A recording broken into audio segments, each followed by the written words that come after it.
আজকে বানিয়ে দেখাবো ওটস আর ব্যানানা দিয়ে প্যানকেক। এটা খুবই হেলদি একটা রেসিপি, একদম চিনি ছাড়া, বাচ্চাদের জন্য খুবই উপকারী। এটা আমার ছেলেও খুব পছন্দ করে। তো চলুন দেখে নিই রেসিপিটা। প্রথমেই একটা মিক্সার জারে আমি হাফ কাপ ওটস নিয়েছি, একটা ব্যানানা আর একটা ডিম, 4 table spoon milk, half teaspoon এলাচ গুঁড়ো দিয়ে এবার আমি এটাকে মিক্সার গ্রাইন্ডারে ফাইন ব্যাটার বানিয়ে নেব। ব্যাটারের থিকনেসটা এরকম রাখতে হবে। তো চলুন এবার প্যানকেকগুলো বানিয়ে নিই। প্যানটা গরম হয়ে গেছে, এবার আমি কিছুটা বাটার দিয়ে দিয়েছি। ছোট ছোট করে প্যানকেকগুলো বানিয়ে নেব। এই পর্যায়ে গ্যাসের হিটটা একদম লোতে রাখতে হবে, না হলে পুড়ে যাবে।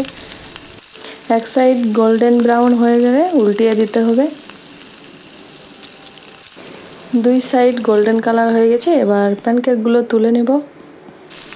ঠিক একইভাবেই আমি বাকি প্যানকেকগুলোও বানিয়ে নেব।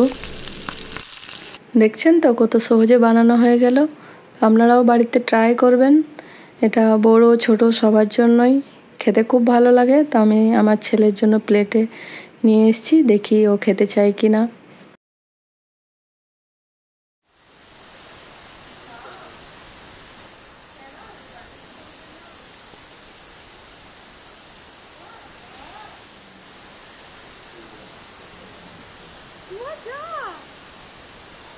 Tasty?